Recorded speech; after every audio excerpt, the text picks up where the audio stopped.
Rimas, leyendas y narraciones de Becker. La creación, poema indio.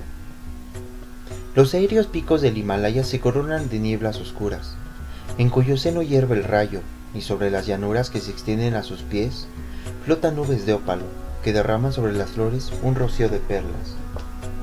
Sobre la onda pura del Ganges se mece la simbólica flor de loto, y en la ribera aguarda su víctima el cocodrilo, verde como las hojas de las plantas acuáticas que lo esconden a los ojos del viajero. En las selvas del Indostán hay árboles gigantescos, cuyas ramas ofrecen un pabellón al cansado peregrino, y otros cuya sombra letal lo llevan desde el sueño a la muerte. En la mar es un caos de luz y de tinieblas, la mujer, una amalgama de perjurios y ternura, el hombre, un abismo de grandeza y pequeñez, la vida, en fin, puede compararse a una larga cadena con eslabones de hierro y de oro. El mundo es un absurdo animado que rueda en el vacío para asombro de sus habitantes. No busque su explicación en los Vedas, testimonios de las locuras de nuestros mayores, ni en los Puranas, donde, vestidos con las deslumbradoras galas de la poesía, están disparates sobre disparates acerca de su origen.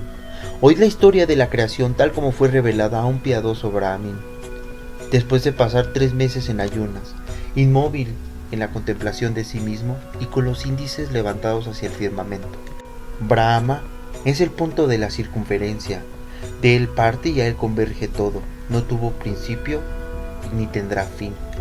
Cuando no existía ni el tiempo ni el espacio, Maya flotaba a su alrededor como una niebla confusa, pues, absorto en la contemplación de sí mismo, aún no la había fecundado con sus deseos.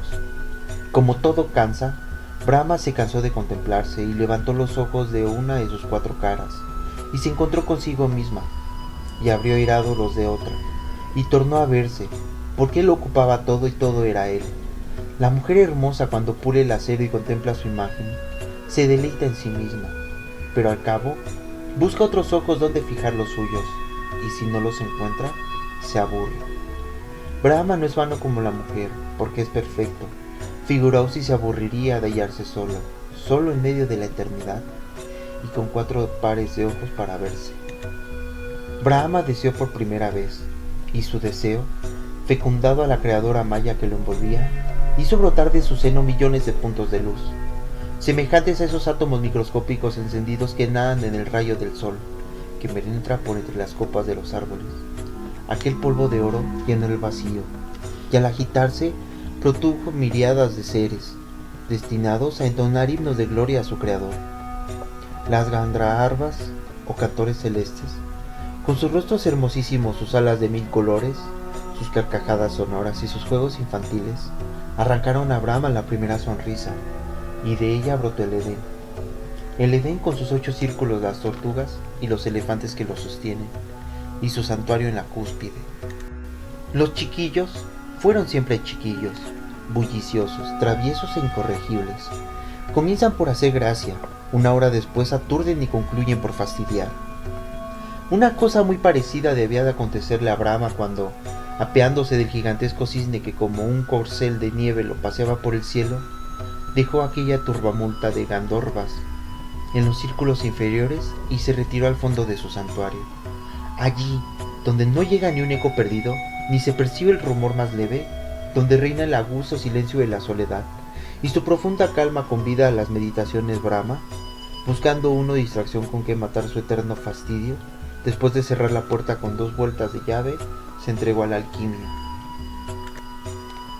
Los sabios de la tierra, que pasan su vida encorvados sobre antiguos pergaminos, que se rodean de 1000 objetos misteriosos y conocen las extrañas propiedades de las piedras preciosas, los metales y las palabras cabalísticas, hacen por medio de esta ciencia transformaciones increíbles.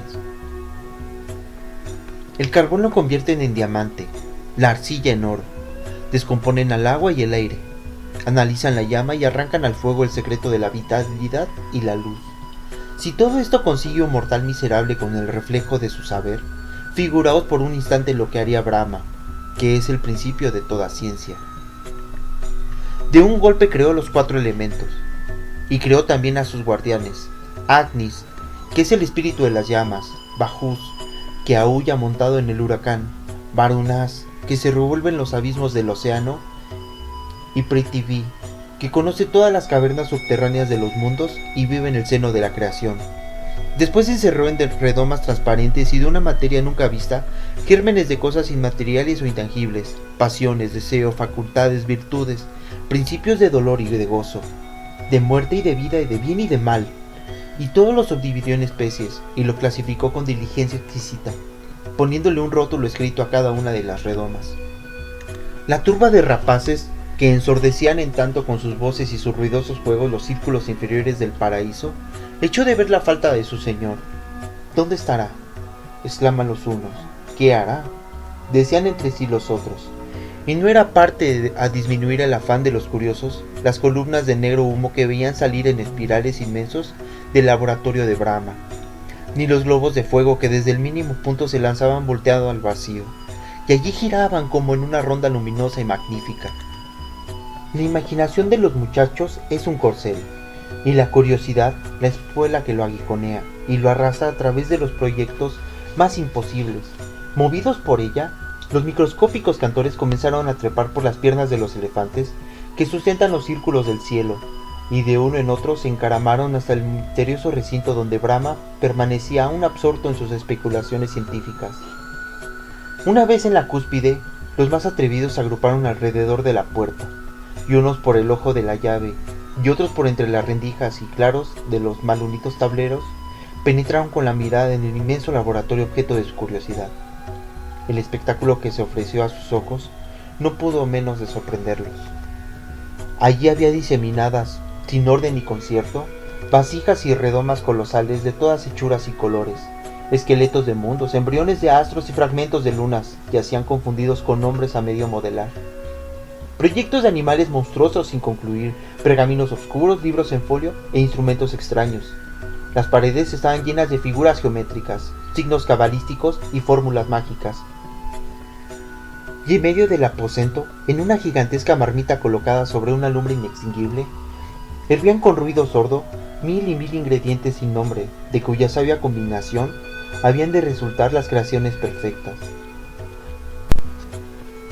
Brahma, a quien apenas bastaban sus 8 brazos y sus 16 manos para tapar y destapar vasijas, agitar líquidos y remover mixturas, tomaba algunas veces un gran canuto, a manera de cerbatana, y así como los chiquillos hacen pompas de jabón valiéndose de las cañas del trigo seco, lo sumergía en el licor, se inclinaba después sobre los abismos del cielo y soplaba en la punta, apareciendo en la otra un globo candente, que al lanzarse comenzaba a girar sobre sí mismo, y el compás de los otros que ya flotaban en el espacio. Inclinado sobre el abismo sin fondo, el creador lo seguía con una mirada satisfecha, y aquellos mundos luminosos y perfectos, poblados de seres felices y hermosísimos, sobre toda la ponderación, que son esos astros que, semejantes a los soles, vemos aún en las noches serenas, entonaban un himno de alegría, a su Dios girando sobre sus ejes de diamante y oro, con una cadencia majestuosa y solemne. Los pequeños Gandharvas, sin atreverse ni aun a respirar, se miraban espantados entre sí, llenos de estupor y miedo ante aquel espectáculo grandioso. Cansóse Brahma de hacer experimentos y, abandonando el laboratorio, no sin haberle echado al salir la llave y guardándola en el bolsillo, tornó a montar sobre su cisne con objeto de tomar el aire. Pero ¿cuál no sería su preocupación cuando él, que todo lo ve y todo lo sabe, no advirtió que, abstraído en sus ideas, había echado la llave en falso? ¿No le pasó lo mismo a la inquieta turba de rapaces, que, advirtiendo el descuido, lo siguiera a la larga distancia con la vista, y cuando se creyeron solos, uno empuja poquito a poco la puerta, éste asoma la cabeza, aquel adelanta un pie, acabaron por invadir el laboratorio, tardando muy poco en encontrarse en él como en su casa. Pintar la escena que entonces se verificó en aquel recinto sería imposible. Primeramente examinaron todos los objetos con el mayor asombro, luego se atrevieron a tocarlos, y al fin terminaron por no dejar títere con cabeza. Echaron pergaminos en la lumbre para que sirviera de paso a las llamas. Destaparon las redomas, no sin quebrar algunas. Removieron las vasijas derramando su contenido y después de oler, probar y revolverlo todo, Los unos se colgaron de los soles y estrellas aún no concluidos y pendientes de las bóvedas para secarse. Los otros se subían por las osamentas de los gigantescos animales, cuyas formas no habían agradado al Señor, y arrancaron las hojas de los libros para hacer mitras de papel, y se colocaron los compases entre las piernas, a guisa de caballo, y rompieron las varas de multitudes misteriosas balanceándose con ellas. Por último, cansados de enredar, decidieron hacer un mundo tal y como lo habían visto hacer. Aquí comenzó el gran bullicio, la confusión y las carcajadas.